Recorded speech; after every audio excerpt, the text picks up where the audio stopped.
안녕하세요. 여기 봉천동 솔방울 마녀의 작업실입니다. 오늘은 2019년 1월 10일이고요. 밤 9시를 막 넘긴 시각입니다.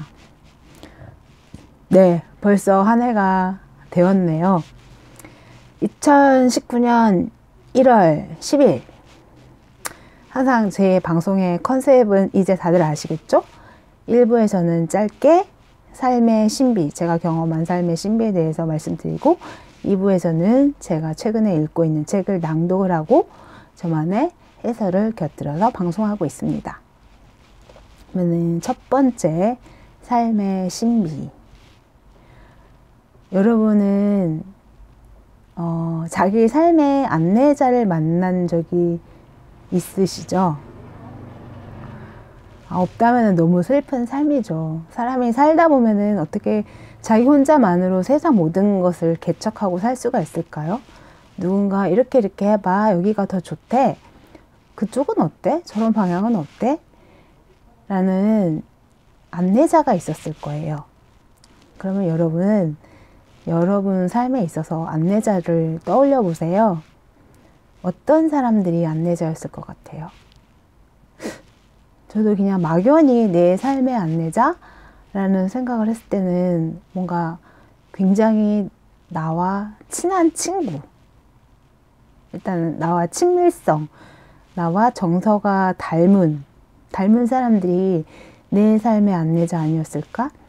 아니면은 어떠한 고귀한 지성, 고귀한 정서를 가진 사람들, 좀 높은 어떠한 경지에 다른 사람이 내 삶의 안내자 아니었을까라는 생각을 하잖아요. 그래서 저도 당연히 그랬을 거라고 생각을 하고, 내가 만난 분들 중에서 나와 친한 친구들, 저보다 높은 경지 예술가들이 제 삶의 안내자였긴 해요. 그런데 제가 놀라운 발견을 했습니다. 친한 사람이 꼭 안내자가 아니었어요. 지금은 서먹서먹하고 만나면 좀 불편하고 그렇게 친하지는 않았지만 어떻게 만나게 된 사람, 알고 봤더니 그 사람이 나의 삶의 안내자였고, 또 어떠한 경우에는 내가 너무너무 싫어하는 사람, 저런 사람은 되지 말아야겠다라는 본보기를 보여주는 사람. 근데 그 사람도 결국에는 제 삶의 안내자가 아닌가라는 생각을 하게 됩니다. 놀랍죠? 그러니까 내 삶의 안내자라는 거는 어떻게 정해져 있는 게 아닌 것 같아요. 그리고 내가 누구를 만났을 때 저 사람이 나한테 뭔가 안내해 줄 거야 라는 어떤 명찰을 갖고 있는 것 같지도 않아요. 그냥 그저 조금 시간이 지나고 돌이켜 봤을 때 그 사람이 나를 이 길로 인도했구나 라는 생각이 들고, 이거를 깨달았을 때는 조금 더 빨리 알아차리는 것 같기는 해요. 예. 최근에 제가 예를 들면요, 제가 10년 넘게 조교로 일하는 그림 교실이 있어요. 조교라는 말이 되게 멋있어 보이기는 한데, 그냥 그 수업에 있어서 시간을 체크하고 모델분 체크하고 그냥 진행을 하는 거지 따로 가르치는 건 아니거든요. 그러니까 그렇게 진행하는 반이 있는데 10년 넘게 한 거예요. 근데 그 교실에는 한 일주일에 5개 정도의 반이 그렇게 운영이 된 거예요. 그래서 다른 조교들이랑 친하기도 하고, 그 공간에 저희가 이제 정이 들고 회원분들과도 유대가 생기고, 또 정이 생기니까 이 반이 수강생이 적으면은 반이 유지될 수가 없거든요. 그러니까 저희가 어떻게 하면은 사람들을 좀 모을 수 있을까? 그래서 회원분들한테 친절하게 하기도 하고, 그러한 이러저러한 생각을 해요. 그렇다고 저희가 어떠한 월급을 받는 건 아니에요. 그냥 차비 정도만 하고 대신 수업을 진행하는 대신 그 수업을 우리가 공짜로 듣는다고 해야 되나? 조금 이상한 개념이기는 한데 그런 게 있었는데 새로 부임하신 어떤 사무국장님과 저와 저희들 사이에 문제가 있었어요. 그러니까 적자가 계속 되니까 아마 사무국에서도 고민이 많았겠죠. 네, 저희는 다 여기서 일하는 조교들이 한 10년 넘게 10년 정도 있었기 때문에 상황이 어떤지를 알거든요. 그러니까 저희가 원하는 거는 저희와 좀 얘기를 하고서 사무국에서 결정을 했으면 좋겠는데 사무국은 그냥 저희를 알바 취급? 그냥 귀찮게 하는 존재. 그분들이 무슨 얘기를 하면은 저희가 이거는 이런 부분이 있고 저건 저런 부분이 있을 것 같다 라는 얘기를 하니까 굉장히 저희를 귀찮아하는 존재라고 생각을 하고 그런 어떤 의사소통에 문제가 있으면서 굉장히 어떤 갈등이 생겼어요. 근데 중요한 거는 그분도 그림을 그리시는 거고 우리도 그림을 그리는 거고 우리는 단순한 어떤 기업이나 회사에서 일하는 사람들이 아니고 같은 예술을 하는 사람이라고 생각을 했는데 그분은 그냥 우리를 한낱 조교 주제에 뭘 저렇게 말이 많아? 니네들이 뭐 여기 경영에 책임을 지겠어? 라는 그런 생각을 하셨나 봐요. 그래서 결국에는 그냥 그만두자 해가지고서 조교를 그만두게 됐거든요. 그래서 처음에는 그분을 좀 원망을 많이 했는데 최근에 제가 들은 생각은 이분이 내 삶에 또 다른 길을 안내하는 사람 아닌가라는 생각이 든 거예요. 왜냐하면 어떠한 공간에 10년 이상 있다는 게 말이 된다고 생각을 하세요? 그러니까 처음에는 괜찮겠죠. 근데 그 공간도 나이가 드는 거잖아요. 그리고 그 공간이 계속해서 발전해 있는 게 아니라 어떤 웅덩이처럼 고여 있는 곳에 저는 마치 소금쟁이처럼 그 웅덩이 안에 계속 10년 동안 있었던 거예요. 거기서의 추억을 생각하며 거기서의 회원들 간의 유대 관계를 생각하며 그래서 신이 있다고 한다면은 좀 짜증이 났을 것 같아요. 더 넓은 데로 가야 되는데 가령 화분이 있잖아요. 어떤 화분을 심었을 때 작은 나무가 어느 정도 자라면 화분 분갈이를 해줘야 되잖아요. 근데 얘네들이 분갈이를 할 생각을 안 한 거예요. 그러니까 어쩌면은 그러한 사무국장을 만나게 된 것은 신의 섭리가 아닌가라는 생각이 들고 그분은 이제 이곳을 제가 떠나서 그곳을 떠나서 더 넓고 더 다른 세계 모험이 펼쳐지는 곳 안락하고 내가 편안하고 만났던 사람들과의 관계에서 즐거움을 찾는 게 아니라 깊은 숲속에 나 있지 않은 어떤 길을 따라가라는 그런 어떤 신의 섭리의 대리인으로서 그분이 저에게 짠 하고 나타난 건 아닌가라는 생각이 듭니다. 네. 이상 삶의 안내자는 항상 멋있는 모습, 멘토의 모습만으로 나타나지 않는다는 사실을 제가 말씀드리고 싶었고요. 이 얘기 하는데 거의 10분을 잡아먹었네요. 네, 그러면은 짧게 2부를 들어가도록 하겠습니다. 늘 그렇듯이 헬렌 켈러 아직 내가 살아온 이야기 자서전 아직 끝나지 않았고요. 정말 이 자서전 저에게 너무 무궁무진한 생각을 하게 되는 것 같아요. 어떠한 제 독서의 씨앗, 제가 말하고 읽고 쓰기에 씨앗이 헬렌 켈러의 내가 살아온 이야기 아닌가라는 생각이 듭니다. 아이러니하게도 이분은 듣지도 보지도 못하는 분이라는 것이죠. 지금까지 했었던 거는 쭉 얘기했었던 것처럼 이제 헬렌 켈러가 단어에 대해서 알아가고 단어를 알고 이제 문장을 깨우치는 그런 부분에 대해서 얘기를 했고요. 그래서 설리번 선생님이 헬렌 켈러한테 이제 지식을 알려주잖아요. 그냥 간단하게 생각해봐도 참 어려운 과정인 것 같아요. 그런 얘기 하잖아요. 차라리 고등학생을 가르치는 게 쉽다고. 초등학생이 더 어렵다고.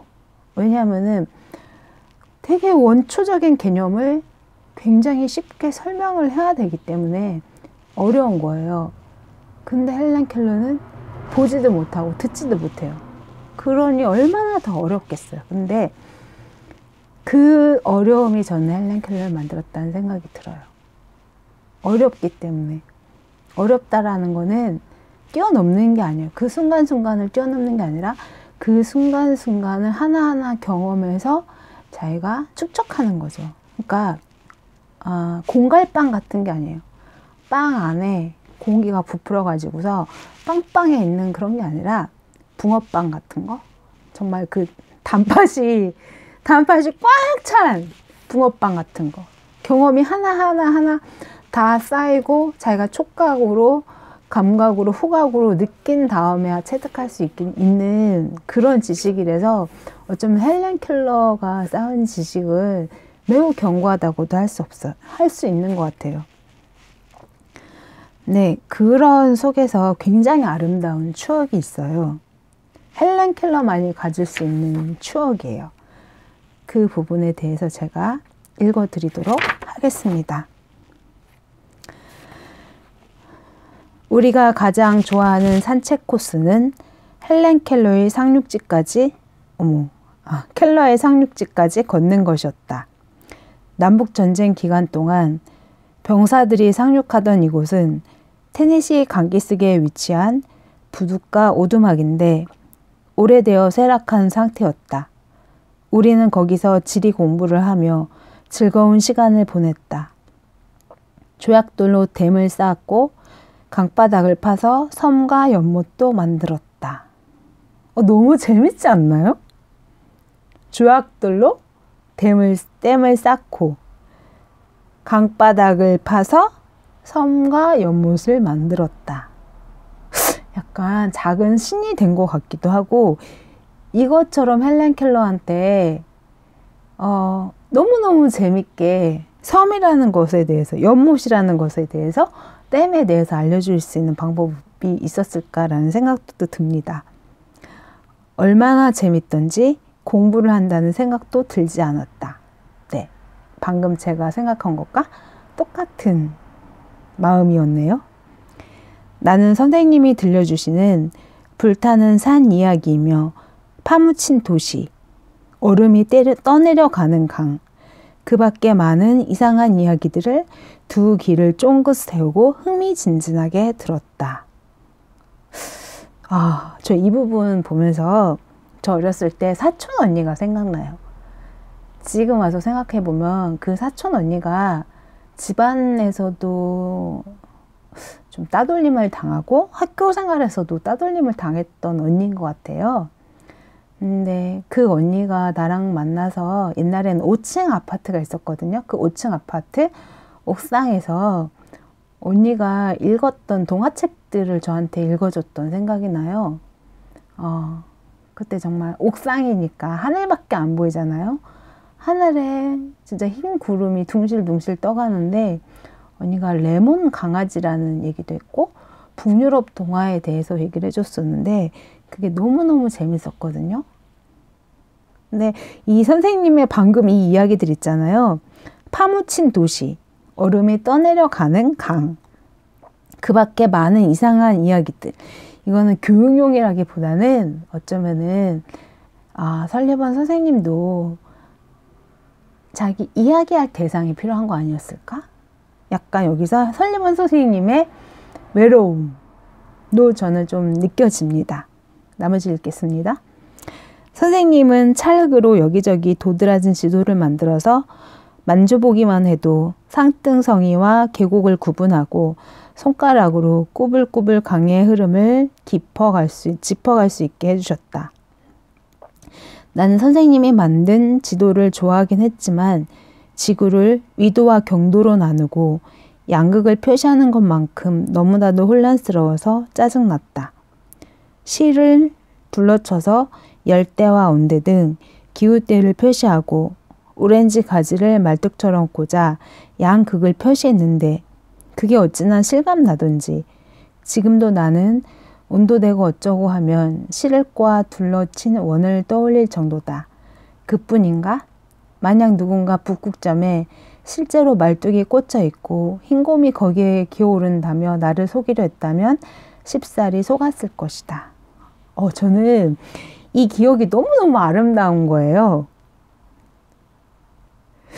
북극과 남극이 있으면은 북극점, 남극점이라는 말은 있잖아요. 근데 북극의 한가운데 정말 막대가 꽂혀져 있진 않겠죠. 어떠한 관념을 물질로서 상징화시켜서 헬렌 켈러가 만져보게 하고 체득화하게 한 거겠죠. 그리고 그 온도대를 실로 표현했다는 것도 너무 재밌고요. 그래서 참 되게 아름다운 추억이다. 헬렌 켈러만이 가질 수 있는, 헬렌 켈러와 설리반 선생님만이 가질 수 있는 아름다운 추억이라고 생각을 하면서 부러워요. 예. 그러니까 헬렌 켈러가 보지도 못하고 듣지도 못했다고 해서 굉장히 슬프고 절망스럽고 어두웠던 게 아니라 그 상황에서 그 사람만이 가질 수 있는 이러한 행복이 있는 거죠. 헬렌 켈러가 저는 그렇게 훌륭한 사람, 똑똑한 사람, 영리한 사람, 뭐라고 표현을 해야 되죠? 그런 사람이 될 수 있었던 거는 하나하나 알매 과정을 아까 그 공갈빵처럼 한 게 아니라 붕어빵처럼 알았기 때문에 저는 가능하다고 생각을 해요.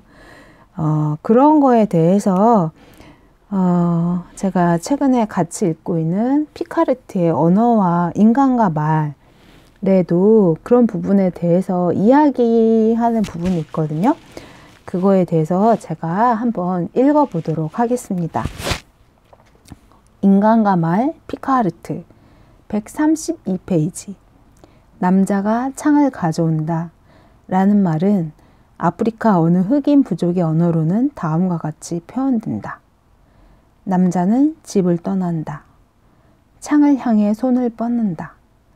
남자는 다시 집으로 돌아온다.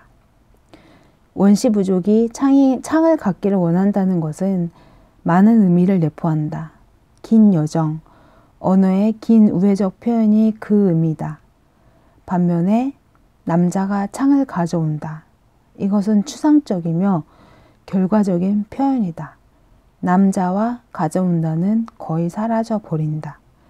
귀에 들리는 소리라고는 대부분 위압적이고 지적 톤의 창뿐이다. 와, 그냥 그럴 수도 있잖아요. 참 아프리카 사람들은 언어를 참 비효율적으로 쓴다. 그냥 창을 가져온다 이렇게 한마디로 하면 되는데 집을 떠나서 창을 향해 손을 뻗어서 다시 집으로 돌아온다. 이게 남자가 창을 가져온다의 표현이라니 라고 좀 우리 현대인은 무시할 수 있어요. 근데 여기서 굉장히 피카르트는 중요한 지점을 얘기를 한 거예요. 많은 의미를 내포한다. 긴 여정, 언어의 긴 우회적 표현이 그 의미이다. 그래서 저는 단 한 단어를 꼽으라고 한다면 긴 여정이라는 단어로 표현하고 싶거든. 긴 여정.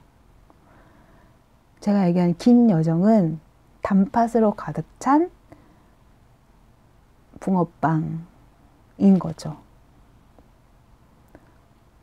시간이 많이 걸리고 내가 무언가를 알기 위해서는 굉장히 많은 시간이 걸리고 대충 이해해서는 알 수가 없는 거예요.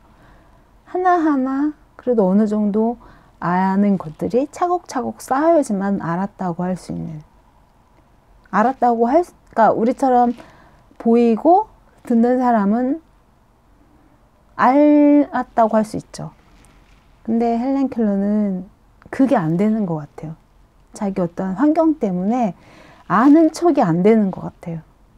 알아야지만 아는 척을 할 수 있는 사람. 그래서 위대해진 사람이 저는 헬렌 켈러라는 생각이 듭니다. 긴 여정.